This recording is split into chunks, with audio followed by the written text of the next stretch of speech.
Hi, welcome to the latest edition of How Did I Get Here? Today's guest is not a typical How Did I Get Here guest, whereas we don't really want to concentrate on actual famous people, uh, household names sort of folks that star in TV series and whatnot. The goal is to follow the careers of people that you might not know about who help make entertainment happen. But one day, I was looking in my inbox and got an email from the publicist for Carlos Alazraqui, the man who plays Deputy Garcia in Reno 911. His publicist said that he was interested in doing the podcast. I'm not going to look a gift horse in the mouth, so I'm having him on.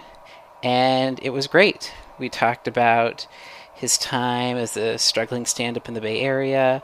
We talked about being a voiceover artist. We talked about making the jump from stand-up to voiceover to actor, what it's like to join a cast of people that have been working together for many, many years and, fitting in with them. We also talked a bit about what it's like to film a TV show during COVID. So crack open a mango White Claw and enjoy.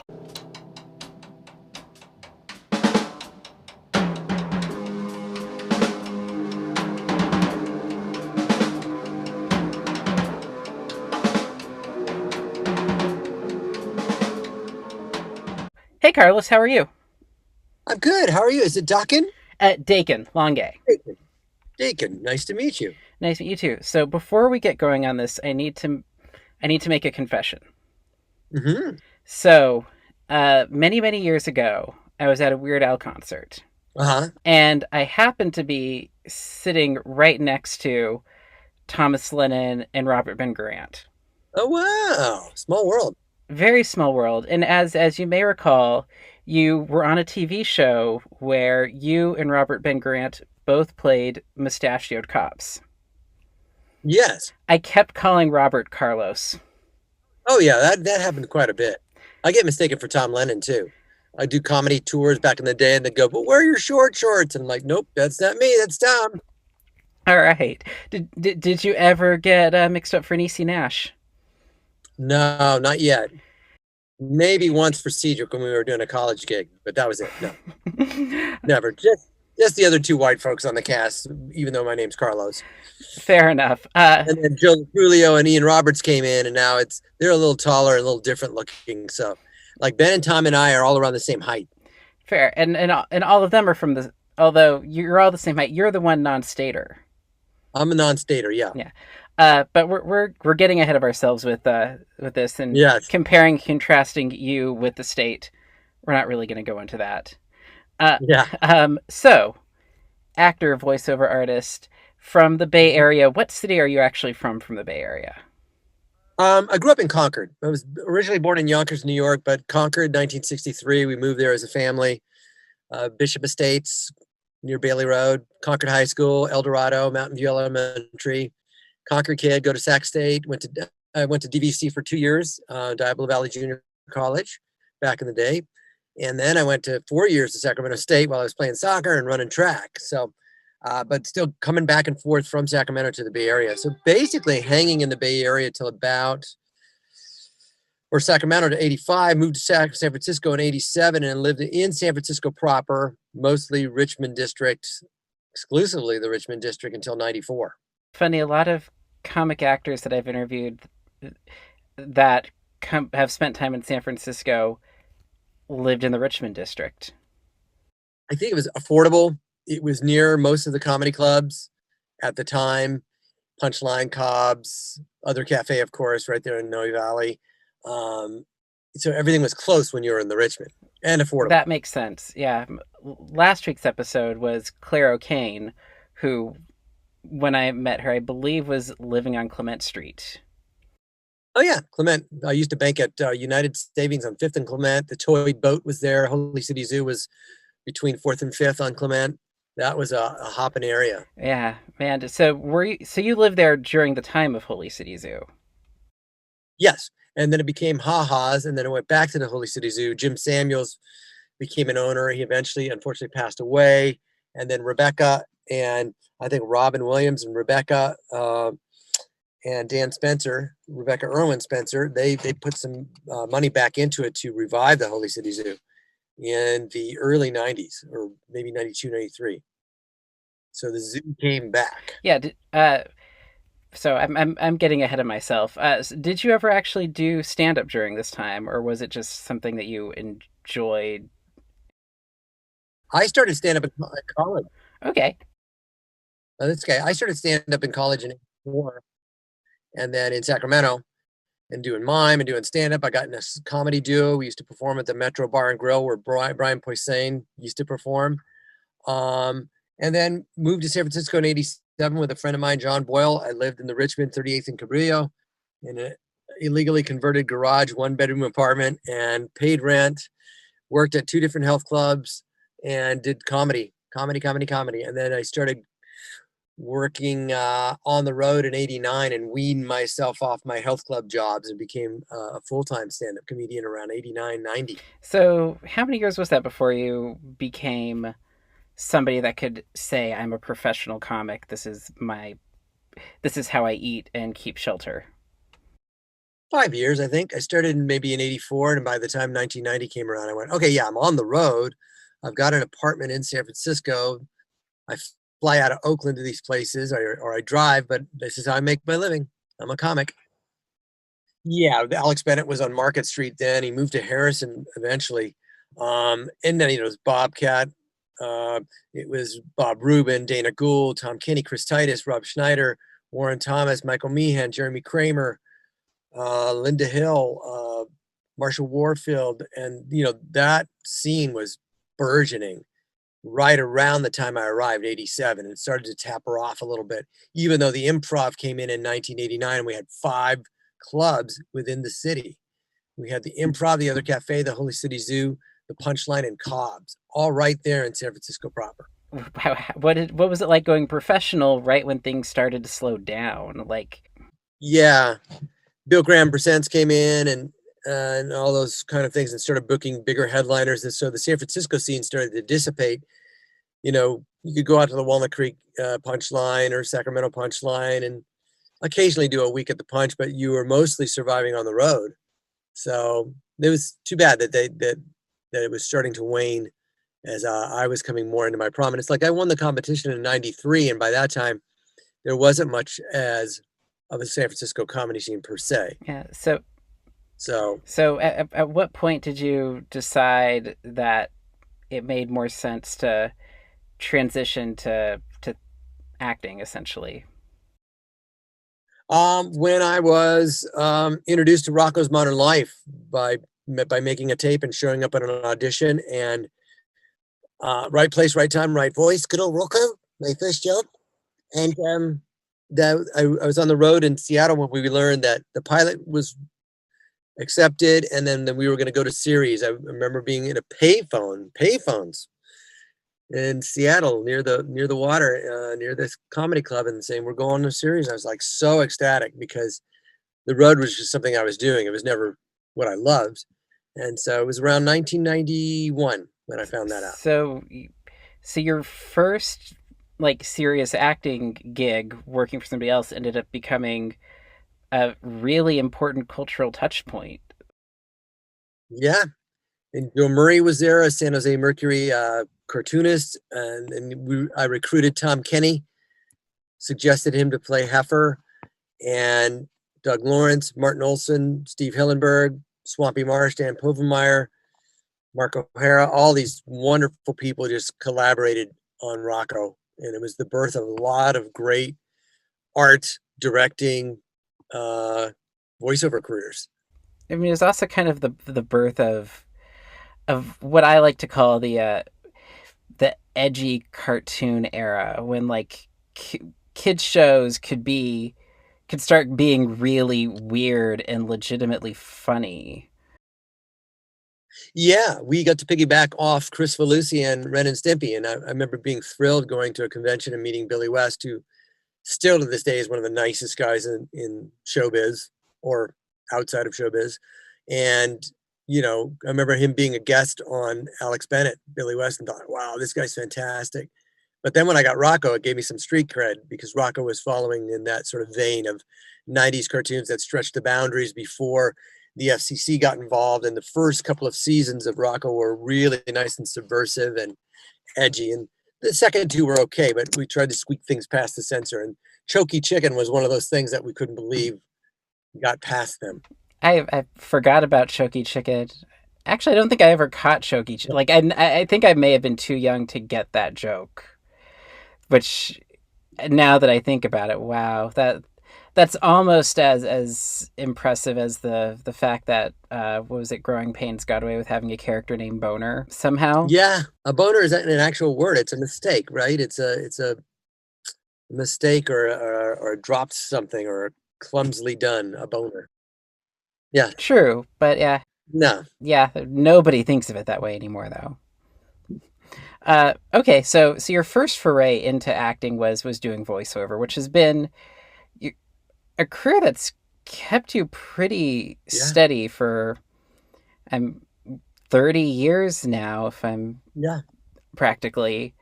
Uh, but so you were doing Rocco's for a while, and you kept doing that. And in the early 2000s, was Reno 911 your first like role that you auditioned for, where you had to be seen? No, previously Stephanie Miller's show, which I still do the radio show every Wednesday. In 1995, we were auditioning. 94, 95. I had just moved to LA, kind of doing improv classes at the Hollywood Theater in Cahuenga on Cahuenga Boulevard. It's now Greyhound Station, and got this audition for the Stephanie Miller show to be in a regular, like a sketch player. Myself, James Stevens III, and Karen Maruyama all went through the audition process with Chris Kattan, Jennifer Coolidge, Sherry O'Terry.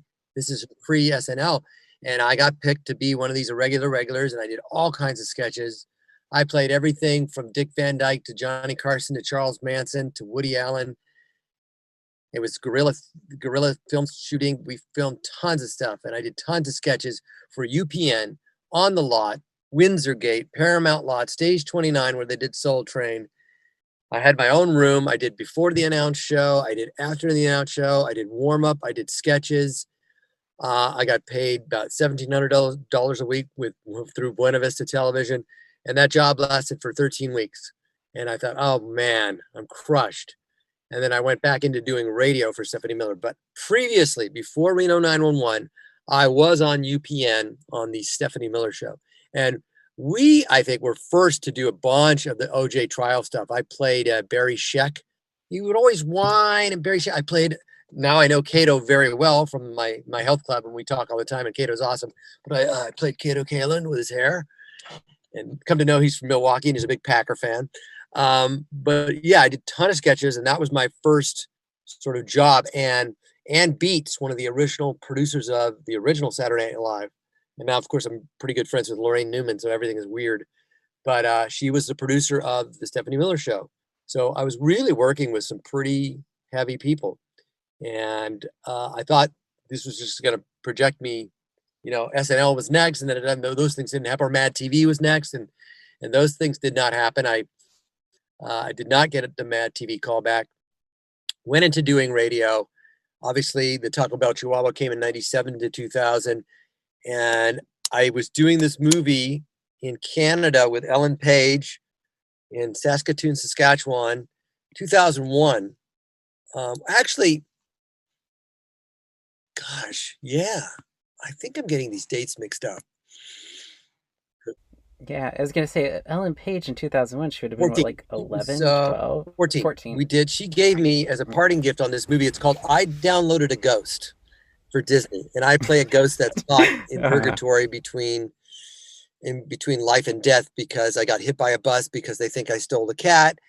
She summons me to help win a haunted house contest. I agree to help her if she helps me. Really cute film. She's 14 years old. She got invited to the after party at a bar. We snuck her in. She was from Halifax, Nova Scotia. I think there with a guardian, but she was always by herself. And she gave me Kurt Vonnegut's Slaughterhouse Number 5 as a parting gift. And you could tell this person was pretty knowledgeable, pretty intelligent, even then at a young age. But then I did that, and then I think yeah, that December, I think I auditioned for Reno 911, or it might have been the previous December. We might have shot the pilot in 2001, and then I did the movie. I cannot remember, but Reno got picked up in 2003 for a series. So those two things, the Stephanie Miller Show and then being in a movie with Ellen Page, were more for some of my first on-camera stuff that was substantial. Yeah, I'm blown away that I've never heard of this Stephanie Miller show after you described what it was Yeah, like. But I guess UPN was still in its infancy at that point, wasn't it? yeah, yeah, Yeah, like absolutely. yeah. It also so it was a sketch comedy series, Yeah, and uh, a variety show. It was a talk show okay, where we did that variety aspect. I got to do a live version of a wrestling thing with Pam Grier, Foxy Brown, so, and she throws me to the ground. I'm like, I'm with Pam Grier. This is so awesome. Peter Tork was on our show. Diedrich Bader, when he was very young, first starting out. Oscar de la Hoya. All kinds of really fun guests. I went, now I'm wondering if this exists anywhere in the outer reaches of the internet. It has to. It has to. I played a Johnny Carson. I did all kinds of things. I did Woody Allen. We did where was it? 9.5 months. We did the Money Train with Bill Cosby and Woody Allen. That was one of our spoof sketches.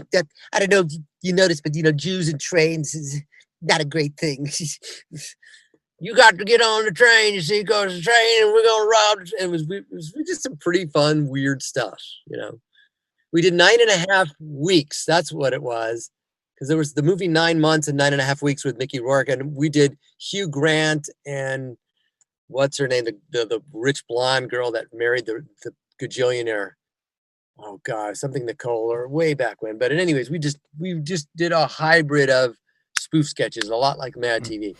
Yeah, that no, yeah. Now I really need to do some Anna digging. Nicole Smith. Sorry. Okay. Yes. All right. So that takes us to Reno 911, which was Yeah. massive.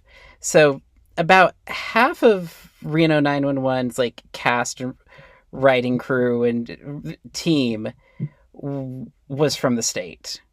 And Mhm. you were one of a handful of people that were kind of new to that. Were they warm and inviting, or was it weird to kind of integrate into this crew of people that had been working together already for well over a decade? I had the advantage of never having seen the state or knowing who they were. So, I mean, I was a huge Python fan growing up, and maybe by that time I was so busy doing stand-up comedy and doing my own thing that I wasn't into those types of things. So that was lucky for me because I wasn't nervous when I went in. I just saw these guys with Danny DeVito and John Landgraf. It was originally just a sketch show, so I did my sketches for them, and I went all the way to network and studio, and um, we had a table read for Gail Berman. They said, we don't want to do sketches. Think of something. We're going to make fun of cops. But all along the way, there was no problem with them integrating. The original cast starred Amy Brissett and not Wendy McClendon Covey, the original pilot. Amy Brissett was still is a multi-talented actress that could do a lot of characters, and so too can Wendy. But she played my daughter. Um, so I didn't know Ben, Tom, and Carrie. I wasn't as nervous as I might have been had I known their street cred and their credentials. So that was kind of a blessing. But they integrated eventually Wendy, Cedric, Nisi, no problem. The same thing. We were not part of the state, but they just brought us right in. And I mean, I had a pretty big chunk of attention on the early years of Reno for sure, for not being a member of the state. They gave me a pretty wide girth to just go and do my thing, and that was pretty generous. And they heard people's ideas, they integrated our ideas, so it's pretty special. We all bonded pretty quickly. Yeah. So I'm curious, how much of the show was scripted? How much of it was improvised? Well, they write out a season with paragraphs. Jones and Garcia will investigate kids on bicycles trying to jump from roof to roof. Something will go wrong and they'll take off. That's it. Um, you know, uh, uh, Dangle goes to talk to Big Mike about jumping through a burning flaming hoop. Something's going to go wrong. Jones and Garcia in the movie go to talk to a neighbor about an alligator in a pool. Something's going to go wrong. You know, we know that much. And then from there, we just try to hit the beats. We know that Chris Tolman is going to look in the water and a fake alligator is going to come and drown him in the water. That much we know. So let's just see how quickly we can get to that. So absolutely no dialogue is scripted in the show Correct. whatsoever. Correct. That's why, like, if you're watching the Quibi episodes, Tom always gets me during the morning briefings because he doesn't tell us what he's going to say. As you know, we have a weekly sponsor for our morning briefings, and this week's sponsor is Soup Gorilla. Soup Gorilla, when you need soup in about 1 or 2 days. And I'm just, nope, I lost it. I recently posted on Instagram a scene with Wendy and I during the episode where Clementine thinks she's pregnant and thinks somebody might be the father and wants to recruit possible husbands to raise this baby. In the end, it turns out it's just a cyst. But I go out to dinner with her, and there's no dialogue planned. We just know that it's going to be awkward with Garcia and Clementine because he's got no game. And I didn't tell her, but I order for her, and I reach. You can it's on my Instagram, and I go, I'll have the vegetarian tacos, and then for some reason chicken quesadillas, and the lady will have something of less than or equal value. And nope, she lost it. She didn't see it coming because it wasn't written, you know, and vice versa. They were always getting me. Tom was always making me break. TT would always make me break. Cedric always made me break. They all made me break. Junior and I with paint guns, shooting guys with paintball guns, you know, it's just silly and fresh, wonderful. That's so. Have you ever broken multiple times for the same line? Yes, and I ruined a wonderful sketch, a wonderful premise written by Ben, Tom, and Carrie, where we get DVD players in the cop cars. Back then, it's new technology. So we want to test it out. We go to a video store and rent what we think is an adult porn movie, Tie Me Up, Tie Me Down. It's with Antonio Banderas. The story is of an artist who's obsessed with an actress, and he kidnaps her because she's dating this old guy in a wheelchair that's just manipulating her, and he wants to save her life, but he ties her up on a bed and doesn't do anything to her. I just go, I revere you. I just don't want you to be hurt by this creep. So it's kind of this stretching the lines between who's good and evil. And so we don't understand it. See, the Jones and Garcia are like, what the hell is going on? Because it's spoken in Spanish. So we pick up a Mexican man off the street and we arrest him to translate the movie for us. And he's sitting in the back seat and he's like, the man is in love with her, but he doesn't respond to him because she is a bitch. And I just, every time he said that, I lost it and I ruined it, and it never made it because I kept ruining it. Man, that's a great scene too. It's a really great scene. That's really awful of you. No, kidding. Maybe we can revisit it, you know, with 2 other officers or not me in it, because I'll ruin it again. Yeah. But it's like Gervais on Extras or The Office. I'm always laughing. Reno 911 ends up being one of the longest running shows on Comedy Central history. I mean, definitely at that point. I guess South Park and The Daily Show both have eclipsed it. Yeah. Numerous South times Park over. They both have eclipsed it. Yeah. And it came to an end. And then from that point, you kind of went just deep into voiceover work again. Like scrolling through IMDb, you've been in 300 things as a voiceover artist, if I remember right. Did the call to doing stand-up ever happen again during that time, during that point where you were kind of anonymous? Yeah, you know, I could still make some. Cedric and I went out and did some college shows. I would advertise myself as Garcia from Reno and the Taco Bell dog and milk that for as long as I could. And then when I, get married in 2010, I have kids. I'm sticking around more. And then I'm doing local shows, and my act changes because it's all about being a dad and raising kids and being older now. And I still enjoy it, but stand-up for me was always a means to an end, much like Tom Kenny.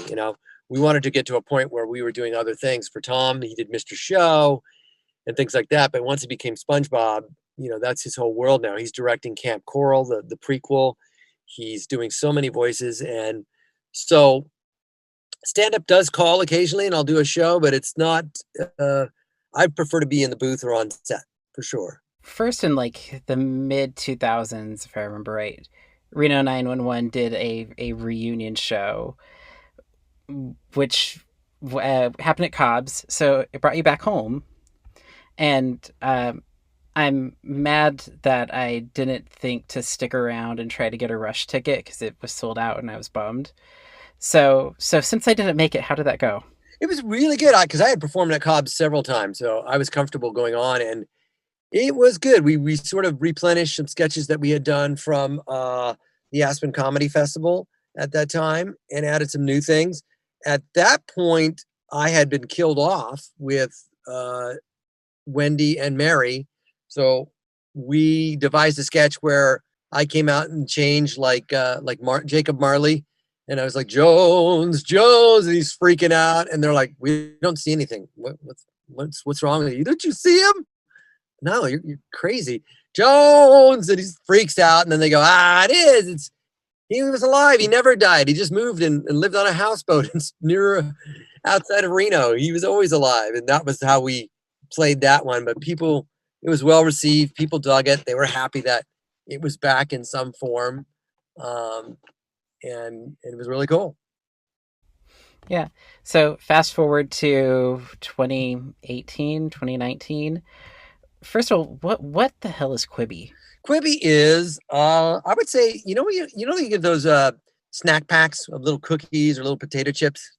They're it's travel sized toiletries.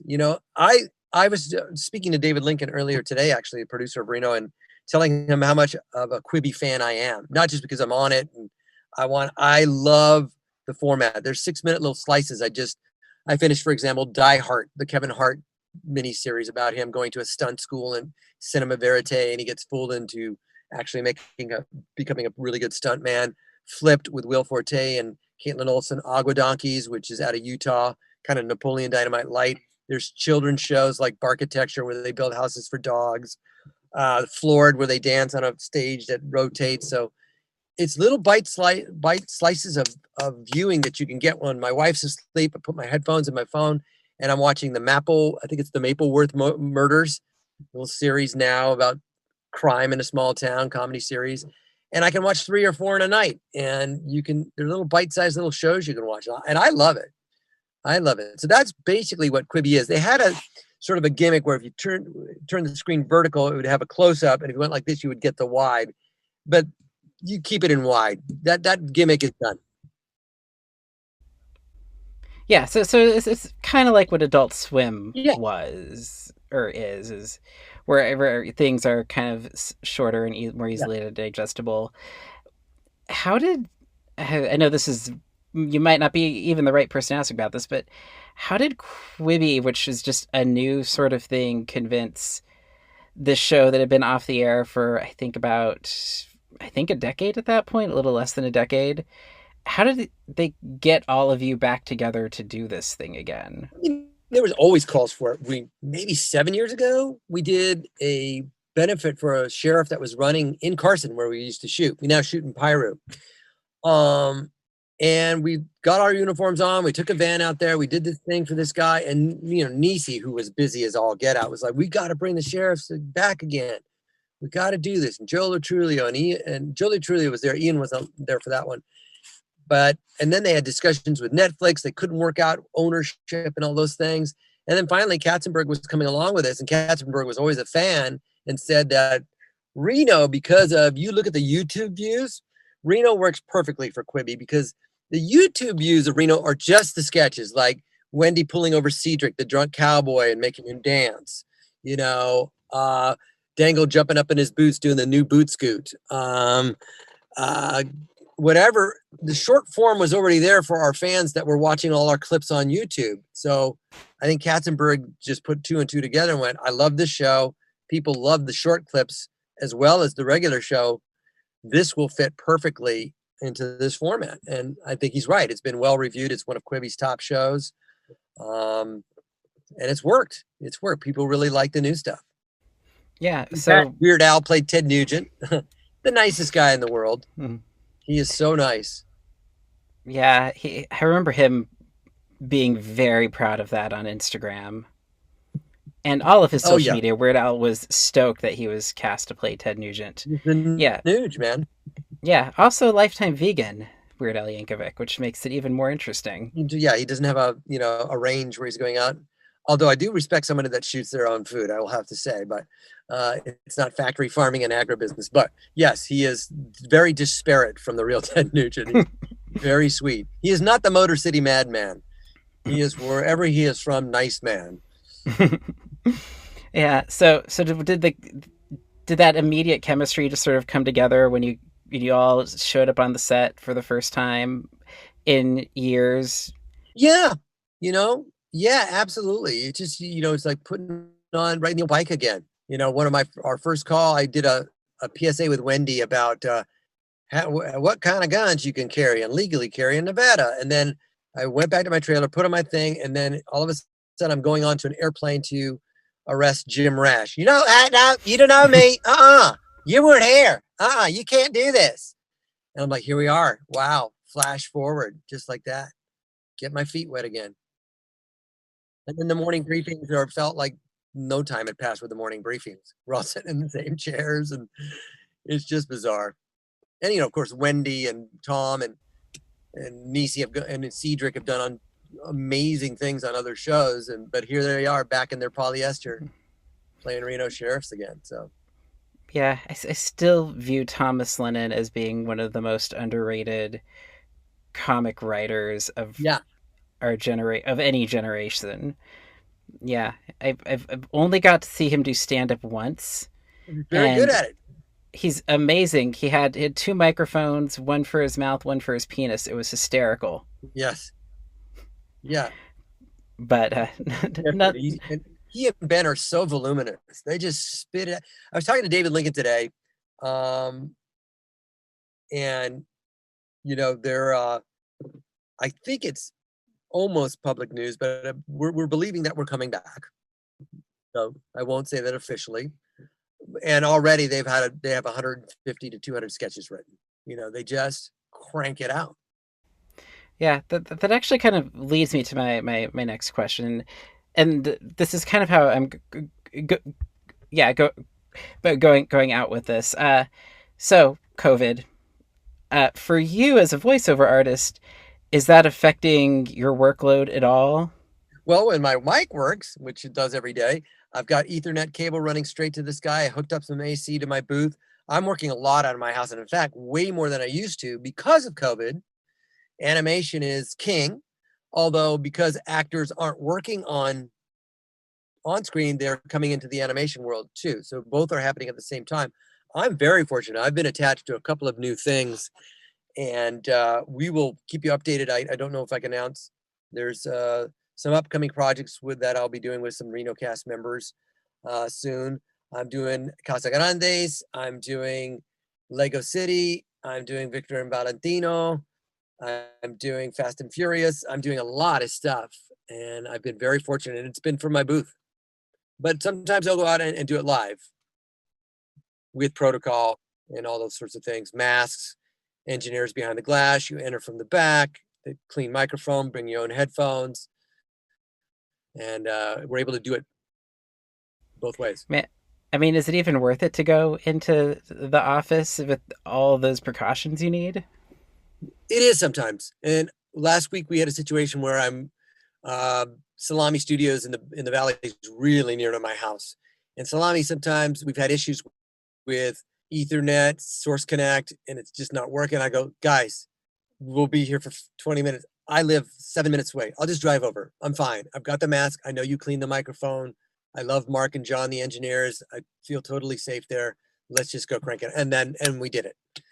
But other studios will say, no, we can't do it. So let's work with our problems. Definitely having Ethernet, like I do on this Zoom call, is huge, especially with the kids in school. They're on their laptops. The Morphe didn't work, or the Orbi or whatever didn't really work. And so I'm separate from their internet feed. And yeah, I'm working 3-4 days a week easy in the booth. And my daughter's working on it actually as well. She's in the voiceover as well. She's on a Nickelodeon show that, like Voldemort, cannot be named yet. Fair enough. We will. If word gets out before this goes live, I'll edit it in. Her name But is Alazraqui. mm, excellent. All right. So the future of Reno 911 is up in the air. If you get the call like saying yes, it's been renewed, what does that mean for now? Like, do you think you folks will try to actually film? Yeah, I think many production. My friend's working on a TV show this weekend tonight. Actually, yes, you'll go through the COVID testing. Everybody will have to prove positive. I think for a certain amount of days. Probably all guest actors now. Tyler Perry has his own compound in Atlanta where people go and stay, and much like the athletes in the MLS or the NBA are sequestered there. They live there. They could probably have one or two outside family members, but Gary Anthony Williams is working on Kevin James' sitcom in Bethpage, Long Island. I know that because I did the pilot there, which is where I met Aaron Hayes. Don't check out, don't forget to check out my movie Witness Infection. Go to witnessinfection.com. We are this close to distribution for foreign and national. So that's where I met Aaron Hayes, but that's where Gary Anthony Williams, Kevin James' new pilot about NASCAR is up and working. The actors all got tested. They all get sequestered because they got to go to New York. So they're up and running. Gary just posted a video. So we'll do much the same thing. We will go get tested, make sure everybody's healthy, make sure all the crew's healthy. I'm sure we'll get tested at the end of the week and make sure that nobody is spreading something. Or, Yeah, I will also make note. Erin Hayes, also a woman I've interviewed, also lived in the Richmond district. yeah, and I think she's a Mill Valley girl too. Uh, Mill Valley, maybe her husband, I think, Marin County type of thing as well. But she is so good, so facile, so nice, so wonderful, gifted, lucky. Lucky. I'm lucky to be working. If I can encapsulate all the things I've done with the training I had. I was never trained as an actor. I was an athlete who went into stand-up comedy, did some improv, and then here I am. So that being said, I've been pretty sun-kissed and pretty blessed to be swimming with these amazing dolphins of show business. I'm a guy who's pretending to be a mermaid with a costume, and they're like, and I'm hanging with them, for as long as I can. It's pretty awesome. I'd like to thank Carlos for coming on the show, telling me so many wonderful stories, and talking about his career. Tune in next week, and we will have another edition of How Did I Get Here? And remember, please, please, please subscribe. If you like the content, if you like these shows, tell your friends about it. You tell more friends about it, and I will keep going because I want people to listen to this thing. And it's, yeah, that's it. I really like it, and I want people to listen to this thing. And of course, if you want to tip me, feel free to Venmo Dakin-Hardwick on Venmo, like $1 or $2 if you feel so inclined. Yeah. Have a good rest of your day, week, month, year. I don't know. Minute if you're watching this just or listening, not watching. This is a podcast. If you're listening to these all right in a row. All right. Bye.